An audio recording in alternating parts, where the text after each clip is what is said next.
नमस्कार दोस्तों, स्वागत है आप सभी लोगों का हमारे study YouTube channel ITI knowledge में। आज हम डिस्कस करने वाले हैं इंजीनियरिंग ड्राइंग के एक और इम्पोर्टेंट टॉपिक जिसको हम बोलते हैं स्केल और हिंदी में हम इसको बोलते हैं पैमाना। तो दोस्तों, पैमाने के लिए हम आपको थोड़ी सा इंट्रोडक्शन में बता दें कि पैमाना क्या होता है। पैमाना एक प्रकार का एक उपकरण होता है जिसकी सहायता से हम क्या करते हैं, किसी भी वस्तु के जो वास्तविक रूप को काल्पनिक रूप में रिप्रेजेंट करते हैं। यदि हम इसको दूसरे शब्दों में बोलें कि पैमाना एक प्रकार का ऐसा उपकरण है जिसकी सहायता से यदि हमारे पास में कोई ऑब्जेक्ट है तो उस ऑब्जेक्ट के जो वास्तविक रूप होता है, जो एक्चुअल उसका मेजरमेंट होता है, उस एक्चुअल मेजरमेंट को हम उसको इमेजिन करके काल्पनिक रूप में और एक अनुपात के रूप में हम पैमाने की सहायता से व्यक्त कर सकते हैं। तो जो पैमाना है, एक प्रकार से हम इसको उपकरण भी बोल सकते हैं, एक प्रकार के हम इसको डिवाइस भी बोल सकते हैं, जिसकी सहायता से हम क्या करते हैं, एक प्रकार से आनुपातिक आधार से ड्राइंग को हम जो है इसकी सहायता से तैयार करते हैं। अगर हम दूसरे शब्दों में एक और इसकी परिभाषा बोलें तो यदि हमारे पास में दो बिंदु हैं और उनके मध्य की दूरी है, तो यदि दो बिंदु हैं और उन दो बिंदुओं के बीच की दूरी और उन बिंदुओं के बीच की वास्तविक दूरी, इन दोनों के यदि हम अनुपात कर दें तो इसका जो अनुपात का रेशो होता है उसी को हम क्या बोलते हैं, पैमाना यानी कि स्केल बोलते हैं। यदि हम BIS के अकॉर्डिंग बात करें तो जो पैमाना होता है वो तीन प्रकार का होता है: रिड्यूसिंग स्केल्स, एनलार्जिंग स्केल और फुल स्केल्स। ये तो हो गई स्केल की बात। तो दोस्तों, सभी लोग समझ ही गए होंगे कि स्केल मतलब क्या है। स्केल में मतलब हमारे पास में कोई भी ऑब्जेक्ट है तो उसके एक्चुअल मेजरमेंट को हमको इमेजिन करके काल्पनिक रूप में एक अनुपात के साथ हमको ड्राइंग शीट में रिप्रेजेंट करने के लिए हम पैमाने का इस्तेमाल करते हैं। तो अब हम यहाँ पर देख लेते हैं, सामने आप ड्राइंग शीट में देख ही रहे हैं कि प्लेन स्केल। तो यहाँ पर हम एक और बता दें चीज़ कि जो स्केल होता है उसके बहुत सारे प्रकार होते हैं। इसके अलावा और भी बहुत सारे प्रकार होते हैं, जिसमें कि जो सबसे पहला स्केल होता है वो आपका प्लेन स्केल होता है। दूसरा जो इसका स्केल होता है वो होता है डायगोनल स्केल। तीसरा जो इसका प्रकार होता है वो होता है वर्नियर स्केल। चौथा जो इसका प्रकार होता है वो होता है कॉम्पेरेटिव स्केल। और जो पांचवा प्रकार होता है वो होता है कोड स्केल। तो हम यहाँ पर आज आपके लिए जो वीडियो लेके आए हैं उसमें हम डिस्कस करेंगे प्लेन स्केल के लिए कि प्लेन स्केल क्या होता है। इसको हिंदी में हम जो है साधारण पैमाना कहते हैं। और प्लेन स्केल में सिर्फ ओनली 2 यूनिट के लिए ही मेजरमेंट या रिप्रेजेंटेशन किया जाता है। यानी कि प्लेन स्केल जो होता है इसमें हम सिर्फ ओनली 2 यूनिट्स को रिप्रेजेंट करते हैं, चाहे वो यूनिट्स सेंटीमीटर मीटर हो सकती है, डेसीमीटर सेंटीमीटर हो सकती है, मिलीमीटर सेंटीमीटर हो सकती हैं। अर्थात प्लेन स्केल एक ऐसा स्केल होता है जिसमें कि सिर्फ ओनली हम 2 यूनिट्स के लिए हम मेजरमेंट करके ड्राइंग शीट में उसको हम क्या करते हैं, कंस्ट्रक्ट करते हैं। तो चलिए दोस्तों, हम यहाँ पर देख लेते हैं हमारा क्वेश्चन कि प्लेन स्केल के लिए हमने एक क्वेश्चन लिखा हुआ है कि construct a plain scale of RF 1/4 and maximum length of 6 decimetre, also show the distance of 3.2 decimetre, construct for centimetre and decimetre. तो यहाँ पर हम दोस्तों देख ही सकते हैं कि यहाँ पर लिखा है कि construct for centimetre and decimetre. तो यहाँ पर अगर हमको ये सिर्फ ओनली कितनी यूनिट दी हुई है, 2 यूनिट दी हुई है, सेंटीमीटर दी हुई है और डेसीमीटर दी हुई है। अर्थात अगर हमको ये 2 यूनिट लिखी हुई हैं तो हम कौन सा स्केल बनाएंगे, प्लेन स्केल बनाएंगे। तो प्लेन स्केल की परिभाषा भी यही है, इसमें सिर्फ ओनली हम 2 यूनिट के लिए ही कंस्ट्रक्शन करते हैं। अब इसके अलावा हम इसमें देख लें कि हमको क्या गिवन है। यहाँ पर एक चीज़ हमको दी रहती है RF, जो कि बहुत ही इंपॉर्टेंट फैक्टर होता है स्केल के क्वेश्चंस को सॉल्व करने के लिए, जिसको कि हम RF को, इसका जो फुल फॉर्म होता है वो होता है रिप्रेजेंटेटिव फैक्टर, और इसको हिंदी में हम बोलते हैं निरूपित भिन्न। तो ये एक प्रकार का अनुपात होता है जो कि हमें एवरी स्केल के प्रॉब्लम्स में हमको दिया रहता है, गिवन में रहता है। यदि गिवन में नहीं रहता है तो हम इसको कैलकुलेट करके निकालते हैं। तो हमको यहाँ पर RF दिया हुआ है। दूसरी चीज़ हमको यहाँ पर दी हुई है मैक्सिमम लेंथ, यानी कि इस जो हमारा प्लेन स्केल है इसकी सहायता से हम यहाँ पर मैक्सिमम लेंथ 6 डेसीमीटर हम उसके द्वारा मेजरमेंट कर सकते हैं। तो यहाँ पर हम सबसे पहले देख लेते हैं कि RF, यदि हमको क्वेश्चन में RF दिया हुआ है तो हमको RF अलग से निकालने की आवश्यकता नहीं होती है। हम सेम टू सेम इसी RF के अकॉर्डिंग लेंथ ऑफ स्केल निकाल लेते हैं और मैक्सिमम लेंथ और सेंटीमीटर और डेसीमीटर के लिए कंस्ट्रक्शन कर लेते हैं। तो यहाँ पर हमको RF दिया हुआ है तो हमको इसकी आवश्यकता, इसको कैलकुलेट करने की आवश्यकता नहीं है। सीधे हम लिख लेते हैं कि हमें RF यहाँ दिया हुआ है 1/4 और मैक्सिमम लेंथ हमको यहाँ पर स्केल में दी हुई है 6 डेसीमीटर। तो दोस्तों इसके बाद हमें जब ये दोनों चीज़ें पता चल जाती हैं तो इसके बाद हमको एक फैक्टर और यहाँ पर कैलकुलेट करना होता है। वो जो हमें फैक्टर कैलकुलेट करना होता है उस फैक्टर को हम बोलते हैं length of scale. Short form में इसको हम LOS बोलते हैं। तो ये जो लेंथ ऑफ स्केल होता है, इस लेंथ ऑफ स्केल का फॉर्मूला होता है RF इंटू मैक्सिमम लेंथ। तो दोस्तों यहाँ पर हमको जो RF है वो 1/4 दिया हुआ है और मैक्सिमम लेंथ हमको 6 डेसीमीटर दिया हुआ है। तो हम इसको कैलकुलेट कर लेंगे कुछ इस तरीके से। ये 1/4 है 6 डेसीमीटर, इसको हम सेंटीमीटर में कन्वर्ट कर देंगे तो हमें पता है कि 1 डेसीमीटर में 10 सेंटीमीटर होते हैं, तो ये 10 सेंटीमीटर हो जाएगा। और इसको हम अगर कैलकुलेट कर लेंगे तो ये हमारे पास आ जाएगा 15 सेंटीमीटर। अर्थात हमारे पास में जो लेंथ ऑफ स्केल यानी कि LOS है, यहाँ पर ये लेंथ ऑफ स्केल हमारे लिए आ जाती है 15 सेंटीमीटर। तो बस हमको यही दो चीज़ें ध्यान रखनी होती हैं इसमें प्लेन स्केल में, RF and length of scale. अब हमें यहाँ पर लेंथ ऑफ स्केल 15 सेंटीमीटर है तो हम इसके प्रोसीजर देख लेते हैं कि इसको स्टेप बाय स्टेप किस तरीके से कंस्ट्रक्ट करते हैं। हमने लेंथ ऑफ स्केल 15 सेंटीमीटर निकाल लिया है तो सबसे पहले हम क्या करते हैं, एक 15 सेंटीमीटर की लाइन ड्रॉ कर लेते हैं स्केल की सहायता से कुछ इस तरीके से।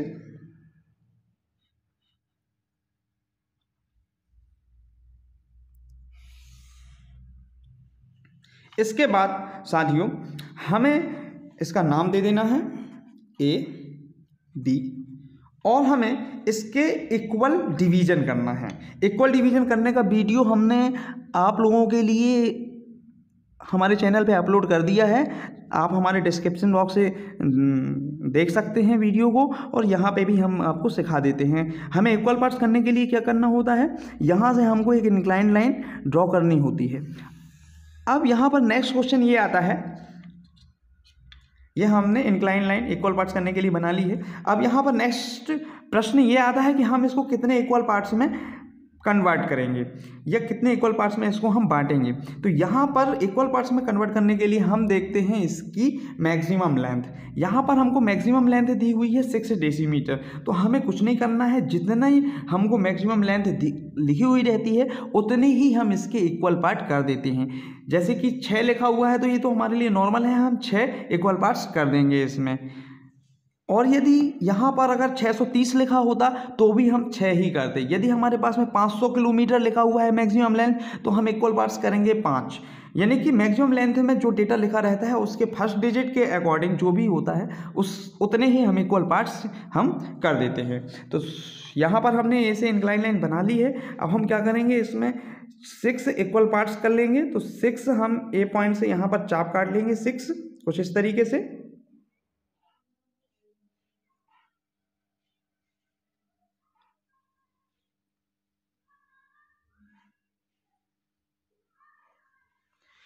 चाप काटने के बाद हमको क्या करना है, इस आखिरी वाले चाप के पॉइंट से रेखा के आखिरी वाले पॉइंट को हमको मिला देना होता है और सेम इसी लाइन के पैरेलल हमको आगे बढ़ते जाना है। और जैसे ही हमको चाप का कटान बिंदु मिलता है वैसे ही हमको लाइन ड्रॉ करते जाना है कुछ इस तरीके से।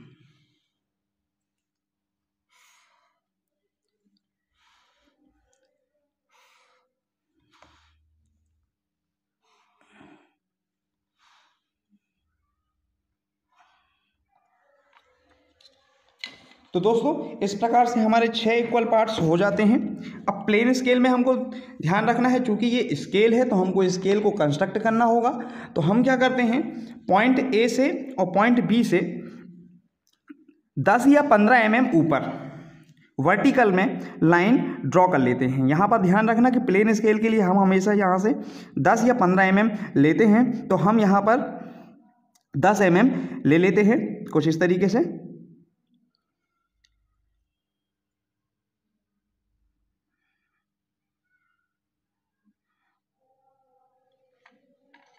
और बी से भी ले लेंगे।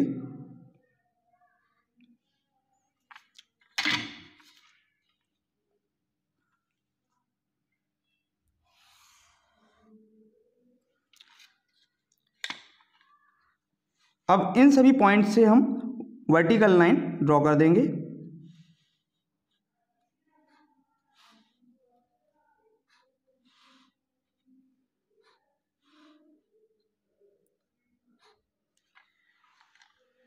और इनके हम नाम दे देंगे कुछ इस तरीके से।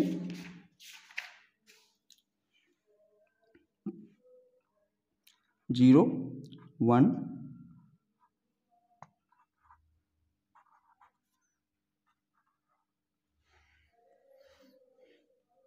तो दोस्तों इस प्रकार से हमने 15 सेंटीमीटर की जो लाइन ड्रॉ करी थी उसको हमने 6 इक्वल डिवीजन में कन्वर्ट कर लिया है, आप देख ही सकते हैं। अब हमको करना है, ये हमारा हो गया सेंटीमीटर का स्केल, डेसीमीटर का स्केल। अब हमें करना है सेंटीमीटर का स्केल का कंस्ट्रक्शन। तो सेंटीमीटर के स्केल के कंस्ट्रक्शन के लिए हम क्या करते हैं, जो हमारा ये फर्स्ट पार्ट होता है, इस फर्स्ट पार्ट के हम 10 इक्वल डिवीजन करते हैं, क्योंकि हमको पता है कि 1 डेसीमीटर में 10 सेंटीमीटर होते हैं। तो ये हमारा डेसीमीटर का स्केल है, तो इस डेसीमीटर के स्केल का जो ये एक भाग है इसमें कितने सेंटीमीटर होंगे, 10 सेंटीमीटर होंगे। तो हम इसके क्या कर लेते हैं, 10 इक्वल डिवीजन कर लेते हैं कुछ इस तरीके से। तो सेम प्रोसेस हम अपनाएंगे इक्वल डिवीजन करने के लिए। ए पॉइंट से हम इंक्लाइन लाइन ड्रॉ करेंगे कुछ इस तरीके से,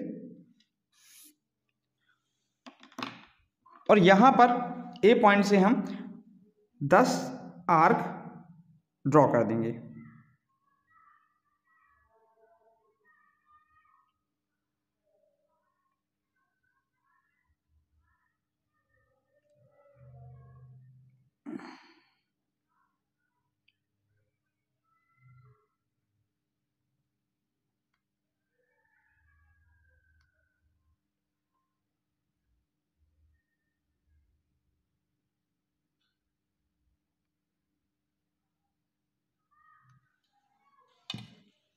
इस A0 के लास्ट वाले पॉइंट से हम इस चाप का आखिरी पॉइंट मिला देंगे,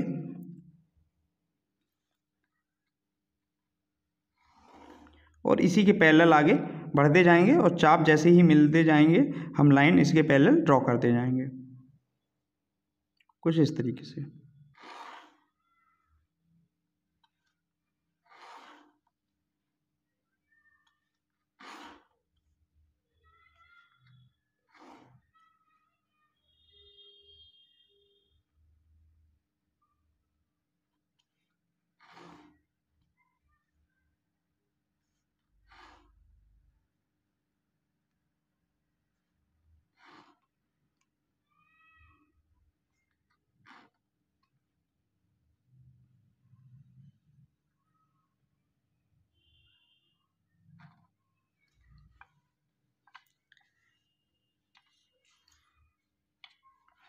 नेक्स्ट स्टेप में हम क्या करते हैं दोस्तों, इन सभी पॉइंट से हम ऊपर वर्टिकल लाइन ड्रॉ कर देते हैं कुछ इस तरीके से।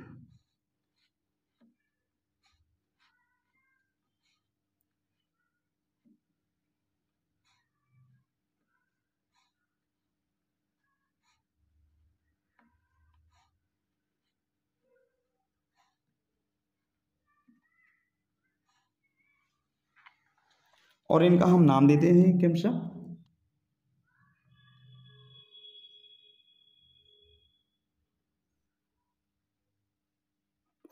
तो यहाँ पर हम ऐसे नाम दे देते हैं 1 to 9। चूँकि जगह कम रहती है तो हम सभी के नाम नहीं लिखते हैं, यहाँ पर हम एक एक छोड़ के नाम लिख देते हैं, 1, फिर 3, फिर 5, फिर 7, फिर 9। इसके बाद हम क्या करते हैं दोस्तों, अब हमको यहाँ पर प्रश्न में दिया हुआ था also show the distance of 3.2 decimetre. तो यहाँ पर ये 3.2 डेसीमीटर दिया हुआ था। इस डिस्टेंस को हमको कंस्ट्रक्शन में दिखाना पड़ता है, यानी कि शो करना पड़ता है। तो उसके लिए हम क्या करते हैं, 3.2 डेसीमीटर के लिए यहाँ पर हम देख ही रहे हैं कि यहाँ से अगर हम काउंटिंग करेंगे तो यहाँ से 1, 2 एंड 3, ये हमारा हो जाएगा 3 डेसीमीटर। और उसके बाद हमें लेना है 0.2 और, तो 0.2 के लिए हम क्या करेंगे, यहाँ से हम 0.2 चले जाएंगे, यानी कि 2 लाइन चले जाएंगे। तो यहाँ से ये 1 और 1 से ये 2, तो यहाँ से हम ये 2 जो है, यहाँ से हम ऊपर वर्टिकल लाइन में यहाँ से 1 सेंटीमीटर की 1 सेंटीमीटर की या 10 mm की वर्टिकल लाइन इस तरीके से हम ड्रॉ कर देंगे। और एक लाइन हम यहाँ 3 से वर्टिकल ड्रॉ कर देंगे।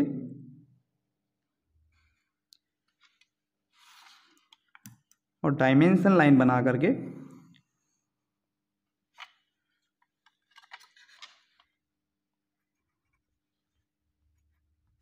यहाँ पर हम लिख देंगे 3.2 डेसीमीटर। साथ में हम यहाँ पर RF लिख देते हैं। जो हमारा RF लिखा होता है, RF हमें दिया हुआ था 1/4। इसके अलावा हम इसकी डायमेंशनिंग भी कर देंगे यहाँ पर।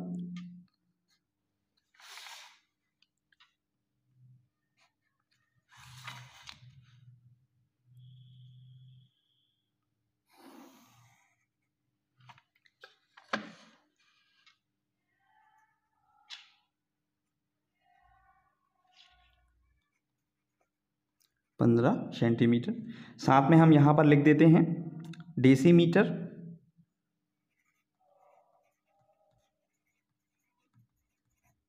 और ये जो हमारा स्केल था ये सेंटीमीटर के लिए बनाया था, तो हम यहाँ पर सेंटीमीटर लिख देंगे कुछ इस तरीके से।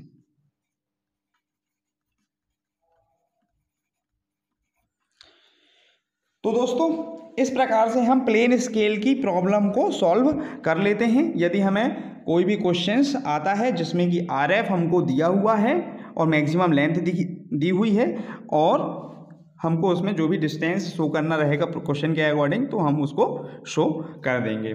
तो इस प्रकार से हम प्लेन स्केल के प्रॉब्लम को पहले हम सॉल्व कर लेते हैं, लेंथ ऑफ स्केल निकाल लेते हैं, और उसको निकालने के बाद में ये प्रोसीजर स्टेप बाय स्टेप करके प्लेन स्केल को कंस्ट्रक्ट कर लेते हैं।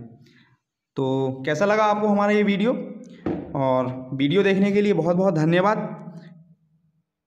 अगर आपको वीडियो अच्छा लगा हो तो हमारे चैनल को लाइक करें, शेयर करें, सब्सक्राइब करें और हमसे कनेक्ट रहें। अब हम नेक्स्ट क्लास में आपको डायगोनल स्केल के बारे में बताएंगे। धन्यवाद दोस्तों।